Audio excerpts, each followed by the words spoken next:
You wake up when your body is ready. No alarm, no schedule, no place you need to be in 20 minutes. For roughly 300,000 years, this wasn't a hypothetical. This was every single morning for almost every human who ever lived. So what did you actually do with the rest of the day? Not farm, not punch a clock, not scroll through a feed waiting for the next notification. For most of the time humans have existed, the day looked almost nothing like yours does now. And the strangest part isn't how hard that life was, it's how little of it was spent working at all. In 1963, an anthropologist named Richard Lee began living among the Dobe Ju hoansi, a hunter-gatherer community in the Kalahari Desert. He wanted to know how people survive without farms, without stockpiles, without supermarkets. So he tracked exactly how they spent their time. The number he came back with stunned the entire field of anthropology. Adults worked, on average, around 15 hours a week gathering and hunting food. 15, not 50, not 60, 15. That number wasn't a fluke. A few years later, anthropologist Marshall Sahlins took Lee's data and coined a phrase that flipped the popular image of primitive life on its head, the original affluent society. Not affluent in money, affluent in time. The rest of the day, after the foraging was done, belonged to you. What did that time go toward? Decades later, researcher James Suzman spent years living with and studying the Ju hoansi himself, documenting how the remaining hours were filled. Tool repair, childcare, storytelling, naps in the shade, long, unhurried conversations that had nowhere urgent to go. Work was real, but it had an edge to it. When there was enough, people stopped. Nobody was rewarded for doing more than necessary. And this wasn't a quirk of one desert, one people, one decade. Similar patterns turned up among other foraging groups studied across the 20th century, from groups in the Australian outback to the Hadza of Tanzania. The specific number shifted a little from place to place, depending on rainfall and terrain and the season, but the shape stayed the same. Work expanded to fill a need, and then it stopped. There was no boss waiting to hand you a second task the moment the first one was done. There was no quota to hit before you were allowed to rest. Enough meant enough. So let's reconstruct a day. You wake with the light, not before it. There's no rush because there's no clock to argue with. The first hours are for moving, maybe walking out with a few others to check on plants you know are ripening, or trailing the tracks of an animal from the night before.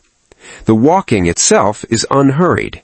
You stop to talk. You stop because something is interesting, a strange beetle, a fresh set of tracks, a plant nobody has seen flower this early in the season. By late morning, if the gathering has gone well, the work is essentially finished. You don't keep going just because you could. There's no warehouse to fill, no surplus that buys you status. Extra food mostly just rots, so taking only what's needed isn't generosity, it's logic.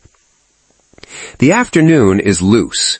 Children are watched collectively, not by one exhausted parent, but by whoever happens to be nearby, a pattern anthropologist Sarah Blaffer-Hrdy has described as central to how humans evolved to raise their young at all.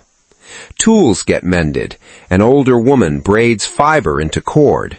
Two teenagers argue about nothing in particular. Somebody naps in the shade of a tree for an hour, and nobody comments on it, because rest was never the opposite of contribution. It was just part of the day, the same as eating or walking or talking. And then the sun drops, and something shifts.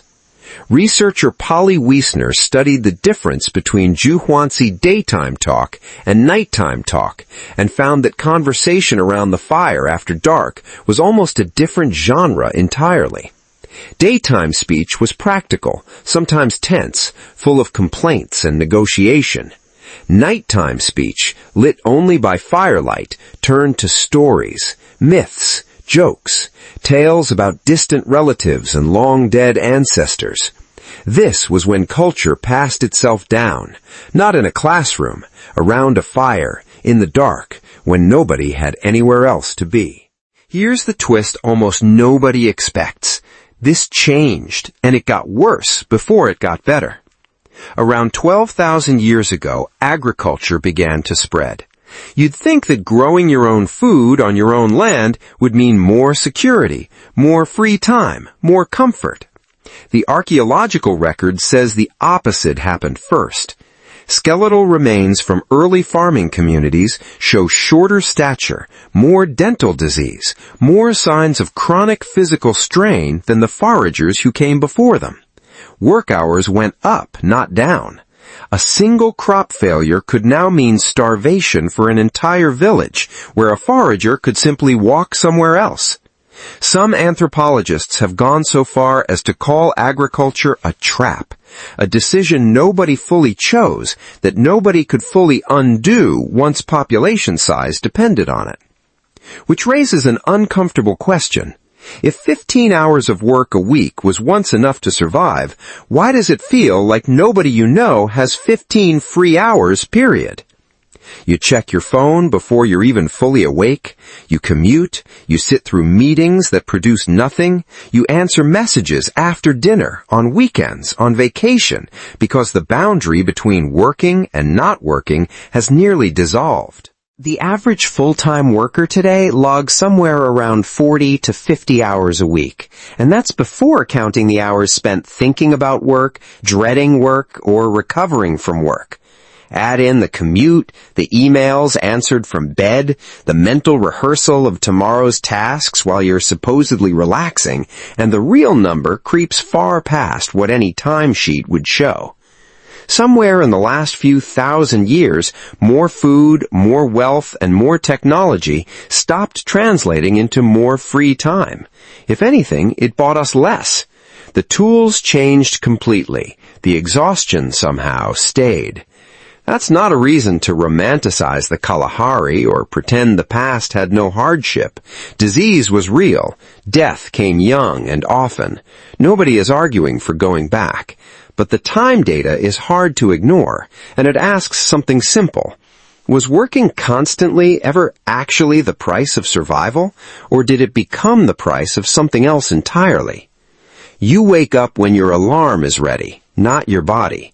Somewhere behind that small, ordinary difference is 12,000 years of decisions you never personally made, stacking up into the one thing your ancestors had in abundance, and you almost never do.